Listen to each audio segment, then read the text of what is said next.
lagi di channel gue Imbagas. Jadi hari ini gue akan review salah satu konsol next gen, yaitu Xbox Series S yang gue dapat dengan harga 5 juta dan kira-kira worth it nggak ya untuk dibeli. Dan gue akan memberikan first impression gue tentang menggunakan Xbox Series S ini. Jadi semua videonya akan gue jelasin di sini dan jangan kemana-mana, stay tune.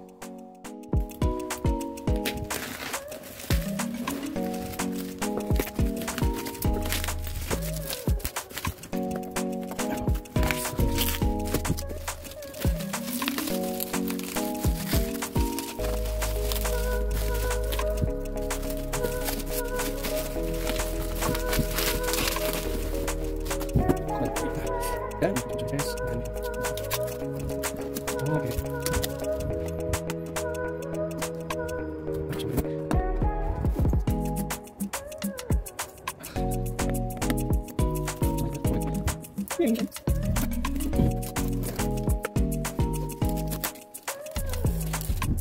Gue pribadi pengen banget nyobain next gen console, tapi ngeliat harga PS4 apa ya kalau harga normalnya mungkin 8 juta ya, cuma ngelihat harga yang di pasar yang orang-orang tuh mau dapetin lagi harganya udah nggak masuk akal.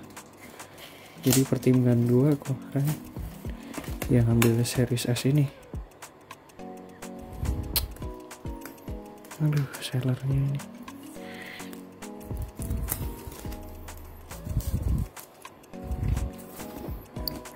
ya, walaupun apa ya, kayak versi next gen tapi light, cuma setidaknya dia support 4K dan 60 fps.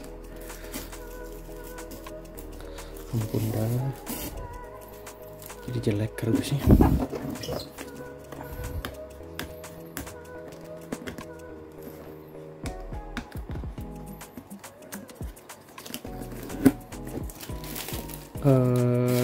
Gue dapat harga 5 juta dan dia bilang baru pakai 4 bulan terusnya dipakai lagi. Gue tadinya mau ngambil PS4 Pro, tapi ya kayak tanggung aja harganya segitu, terus ya gamenya masih game ini, sedangkan gue ada PS4 Slim. Jadi gue pikirin buat ya udahlah ambil Xbox Series S.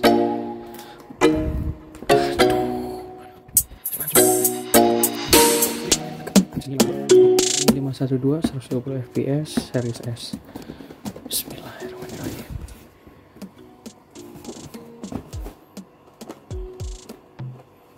Wow.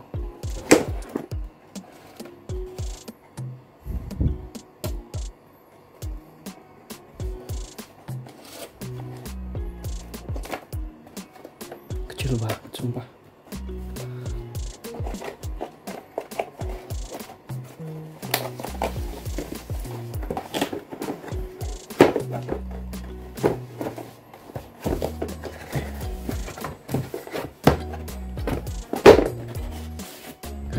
Itu doang, Cak. Terus emang ada lagi.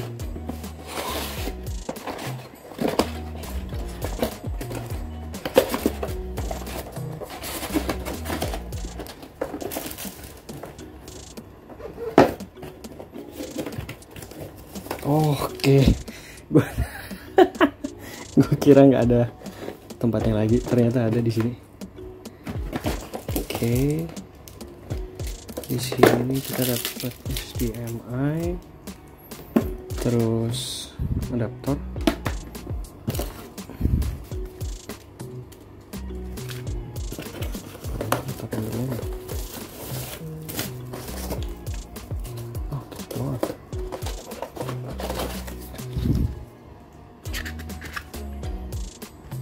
dia masih bisa pakai baterai. Baru tahu, gue kira masih kayak udah kayak PS4 gitu. Dan ini kontrolnya.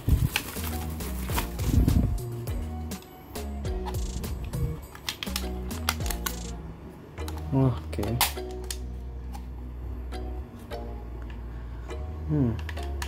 menyenangkan sih. Oke, gue coba di TV gue. Dan ini adalah menunya. Dan kalau gue lihat-lihat menunya ini 11-12 dengan menu Xbox One. Jadi apa ya perubahannya minor dibanding dengan PS5. Mungkin dari segi desain, segi tilesnya ini ya sama kayak Xbox One. Apalagi kalau kita ngeliat dari game library-nya seperti ini. Kalau PS4 kan sama PS5 itu float gitu kan, jadi gamenya langsung terpampang. Bedanya dengan Xbox One atau Xbox Series S ini, dia banyak tiles ya kayak Windows gitu, nggak ada bedanya. Maksudnya kayak ada tiles buat entertainment, buat aplikasi, buat store, macam-macam sih.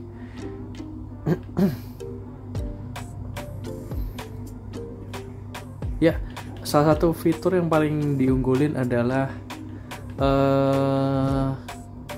dia bisa support beberapa aplikasi entertainment dan lebih banyak ketimbang PS4 sendiri. Ya karena secara dia Windows, jadi langsung bisa connect ke beberapa aplikasi gitu, apalagi ke Windows kita. Nah, kemudian kalau secara yang diunggulin lagi tuh yaitu Xbox Game Pass ini. Jadi kita langganan di salah satu subscription dari Xbox. Kemudian kita dapat beberapa game gratis yang kita bisa dapetin. Maksudnya ketimbang kalau di PlayStation kan PlayStation Plus ya. Nah, kalau di sana kan kita harus berlangganan dan tiap bulannya gamenya dibatasin. Sedangkan Xbox Game Pass ini library-nya banyak banget. Series S ini dia menggunakan storage yaitu SSD NVMe yang di custom oleh Xbox. Tertulis adalah 512 GB. Nah, actualnya adalah yang bisa digunakan yaitu 364 GB. Dan ini memang terbatas banget gamenya. Dan kita bisa menambahkan untuk expand dengan menggunakan external storage device seperti hard disk maupun flash disk, tapi dengan syarat USB 3 tersebut dan lebih besar, size-nya lebih besar bersama dengan 128 GB. Nah, jika kita hitung-hitung juga dari 364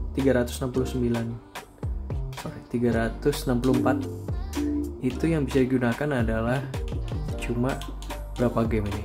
1, 2, 3, 4, 5 game. Dan ini tergantung dari size gamenya ya.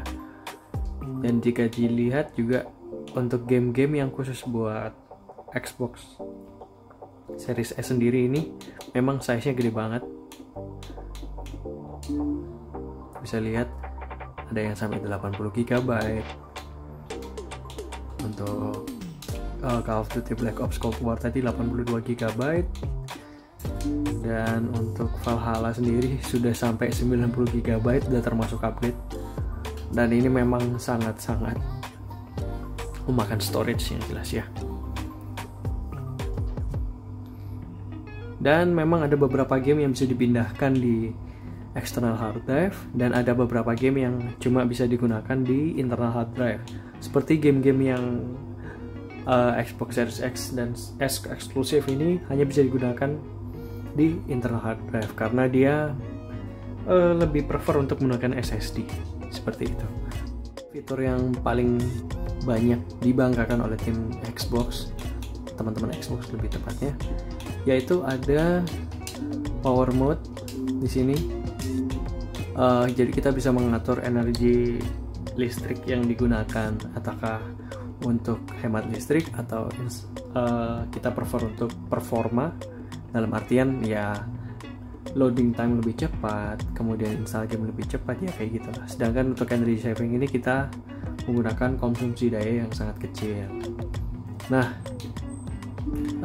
satu fitur yang dibanggakan yaitu kita bisa update konsol game atau update versi softwarenya ataupun aplikasi dan game saat kita mematikan konsol.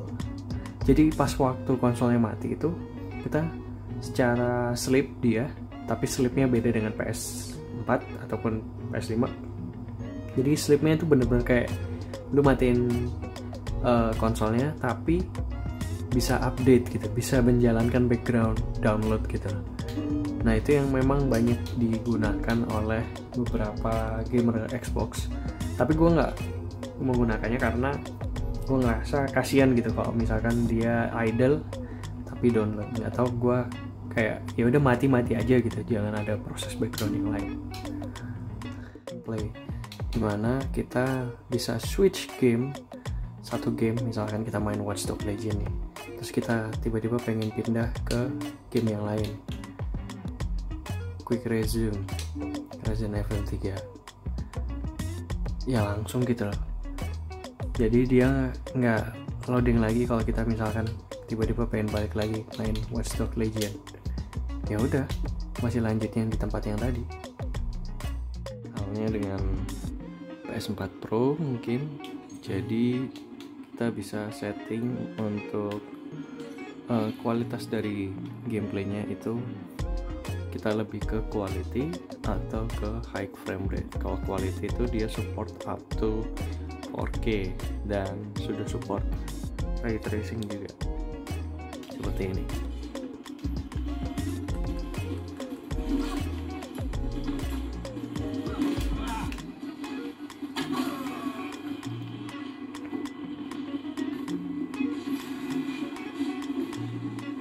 Jadi grafiknya lebih bagus dan tekstur yang dihasilkan itu juga lebih tajam.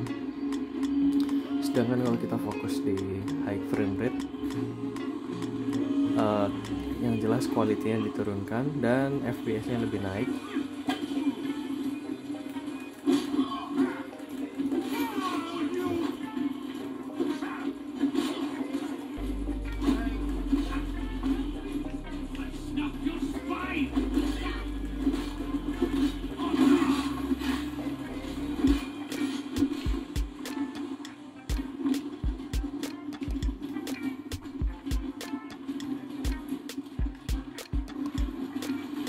Kita coba ke high frame rate ya.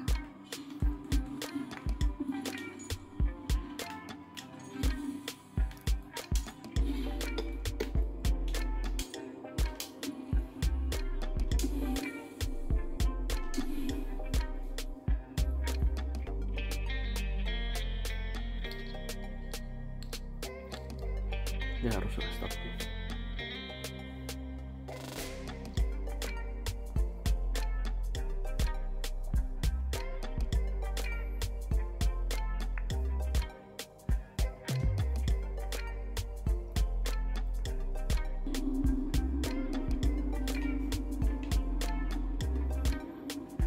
Dan lebih mulus perabotnya.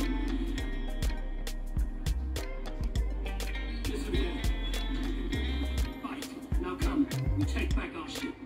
You do not need to tell us twice.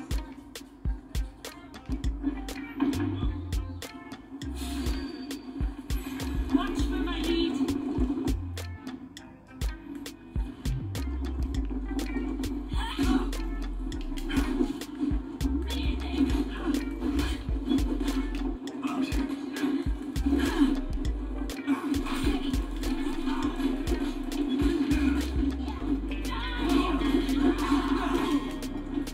Yang jelas kontrolernya ini berbeda, dan berbedanya cuma satu hal, yaitu berbeda karena ada tombol share atau upload ini yang membedakan dari kontrol Xbox One dan Xbox Series X maupun Series S. Dan secara grip dan secara desain pun masih sama. Yang membedakan adalah di sini sudah support untuk USB Type-C. Nah, sedangkan untuk seri Xbox One kan masih micro ya. Ya, pegangannya juga sama, feel-nya juga sama, berbeda dengan PS5 yang memang pionir banget untuk kontrolernya ini karena banyak yang baru, sedangkan di Xbox Series X maupun Xbox Series S ini masih sama. Dan hampir perbedaannya minor sekali sedikit dibanding dengan kontrol sebelumnya. Dan yang jelas juga jika kalian punya kontrol Xbox One masih bisa digunakan untuk di Xbox Series X maupun Xbox Series S. Nah, suhunya sendiri ini tergolong cukup dingin, cuma exhaustnya ada di tempat hitam ini, di atas ini, sedangkan untuk di samping-sampingnya ini masih dingin. Ya berarti kesimpulannya Xbox Series S ini worth untuk dibeli, karena apabila kalian ingin mencoba konsol next gen dengan harga yang cukup masuk akal sambil menunggu PS5, mungkin untuk normal sangat worth untuk dibeli.